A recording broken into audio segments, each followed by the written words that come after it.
Believe it or not, but there is in fact an institute for happiness research. But what does a happiness researcher do? And do they have a good universal advice for improving our happiness? In this episode, we meet with Meik Wiking, CEO of the Happiness Research Institute in Copenhagen, Denmark. Life is a sort of constant pursuit of happiness. After years of preparation, we have left behind the safety of our jobs, apartments, social security and solid ground, and embarked on a 3-year sailing trip around the world in search of the good life. We want to meet people, visit places, and explore the science behind what a good life is and what we can do ourselves to have a good life. All this at the comfortable speed of 10 kilometers an hour. Please join us as we explore life.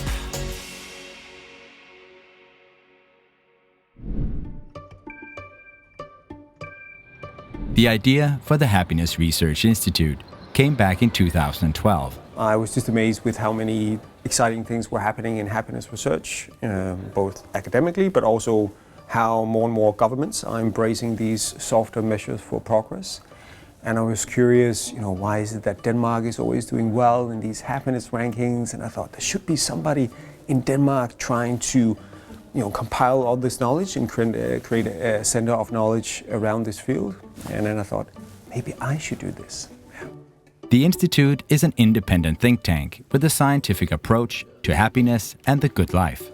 Basically, we try to understand how we can measure happiness or the good life, why some people are happier than others, and thirdly, how we can improve quality of life.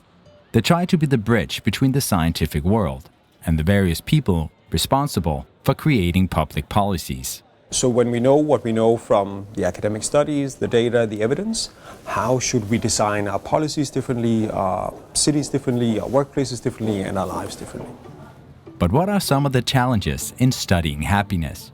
One obvious challenge is that happiness is subjective. So you have one perception of what happiness or the good life is, and I have another one. Now, the way we try and overcome that is first acknowledging that it is a wide umbrella term.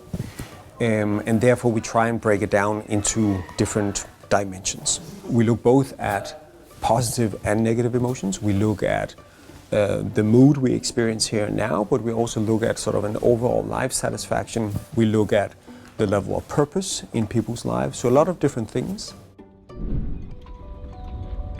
The word happiness clearly has numerous meanings depending on who you ask, and is often associated with the more immediate form of happiness.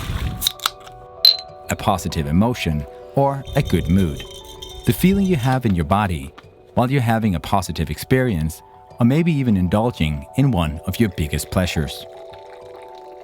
In LifeX, we are looking for the long-term kind of happiness, your satisfaction with your life as a whole, or as we call it, the good life. However, we will still explore if and how our positive emotions and our pleasures affect our life. But that's for a later episode. Now back to Meik and his colleagues and Happiness Research. As an example of their work, they have conducted a study in almost 200,000 people with the skin disease psoriasis, where they looked for variations in what they call the happiness gap. No big surprise, if you have a disease, you are less happy than the average Dane or German or American. But the question is, that happiness gap, what determines how big that happiness gap is, and what drives it. So we can see women are more impacted than men. We can also see where on the body you have this disease, psoriasis, impacts people in different ways. They also found that the reactions patients encounter from the outside world have quite an impact on the happiness gap. A lot of these people experience being thrown out of swimming pools because people think it's contagious, or people moving away from them on the bus. And many other things, making it very clear that a good treatment, happiness-wise, is more than just an ointment. It's changing the conversation from looking at the disease as a skin disease and saying, here's some ointment, but also asking questions about, have you experienced a social stigma around this? Have you had conversations with your family around the mental impact that it might have? So we can see when the doctor fully understands the mental impact the disease have on patients, then it reduces the happiness gap. The field of happiness studies is huge, and so is the variation in the quality of the studies. From the almost daily dosage of personal tips and tricks to improve our happiness that we read in magazines and see on blogs and TV, all the way up to the large and complex scientific studies meant to guide public policies. But how can we part the good from the bad? My advice would be always to go and check the source. What does the study actually say? You could have studies that say, children will make you less happy, which is of course a catchy title.